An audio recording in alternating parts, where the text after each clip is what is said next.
नमस्कार। जैसा कि आप लोगों को मालूम है, कल गंगा दशहरा है और लॉकडाउन के तहत हम हरिद्वार नहीं जा सकते। मैं अपने सभी बच्चों को कहूँगी, अपने नहाने वाले पानी में गंगा जल मिलाकर नहाएं और गंगा मैया से प्रार्थना करें, हे माँ, हमारा नमस्कार यहीं से स्वीकार कीजिए और हम सबको अपना आशीर्वाद दीजिए। गंगा मैया का कल अवतरण दिवस है। गंगा मैया पृथ्वी पर कैसे आई, मैं आप लोगों को इसकी एक कथा सुनाती हूँ। इस कथा को सुनने मात्र से गंगा स्नान का फल मिलता है। हरिद्वार जाकर जो स्नान करते हैं उतना ही फल इस कथा को सुनने मात्र से मिलता है। प्राचीन काल में अयोध्या में सगर नाम का एक राजा था। उनकी दो पत्नियां थी। एक से एक पुत्र था और एक से 60,000 पुत्र थे।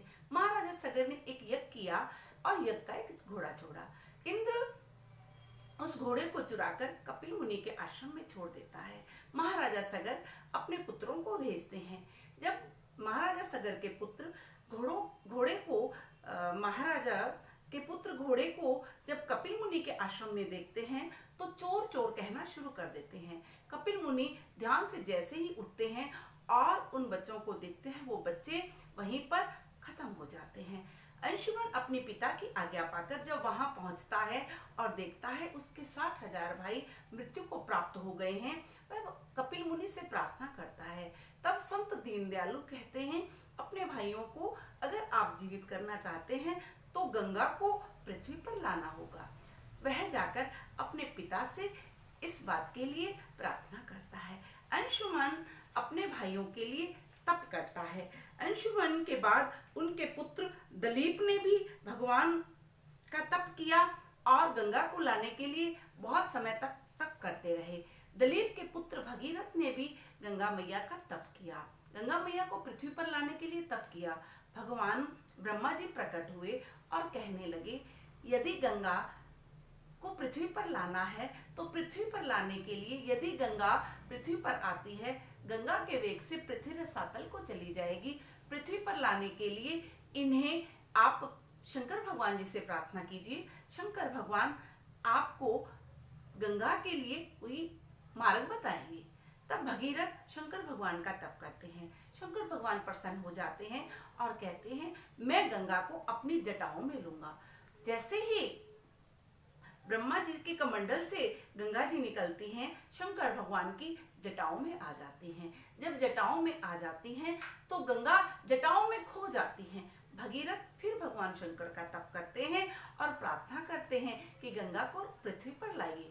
भगवान शंकर प्रसन्न हो जाते हैं और गंगा को पृथ्वी पर भेज देते हैं। जब गंगा पृथ्वी पर आती है तो हिमाचल के रास्ते से जब वह आ रही होती है तो रास्ते में एक ऋषि जहनु तप कर रहे होते हैं। जब गंगा को आते देखते हैं, तप में विघ्न ना पड़े इसलिए वे गंगा को पी जाते हैं।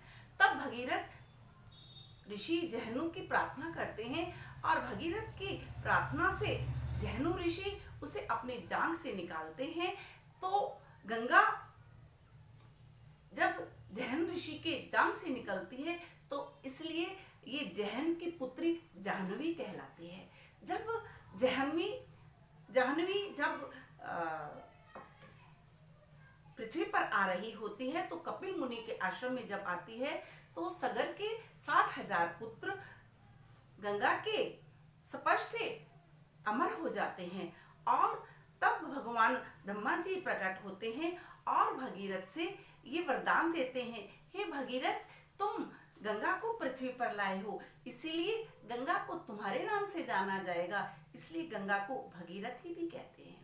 और ब्रह्मा जी ने भगीरथ को ये वरदान दिया, जो लोग तुम्हारी इस गाथा को गाएंगे, गंगा मैया के अवतरण की कथा को गाएंगे, उन्हें गंगा स्नान की पुण्य की प्राप्ति होगी।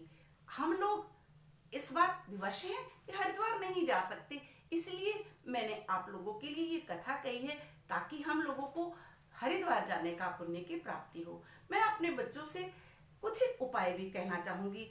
इस दिन गंगा दशहरे के दिन जो लोग शंकर भगवान पर जल चढ़ाते हैं और उस जल का चरणामृत किसी बीमार व्यक्ति को पिलाते हैं तो कितना भी पुरानी बीमारी हो वह बीमारी ठीक हो जाती है।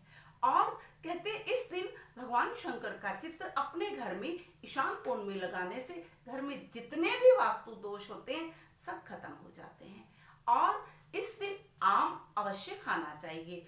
और मैं अपने बच्चों से कहूंगी कि गंगा दशहरे के दिन 10 वस्तुओं का दान अवश्य करना चाहिए।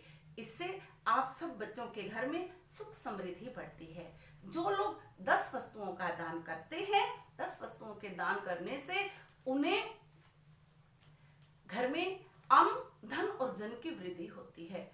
सत्तू के दान करने से पितरों को तृप्ति होती है। बोलिए गंगा मैया की जय।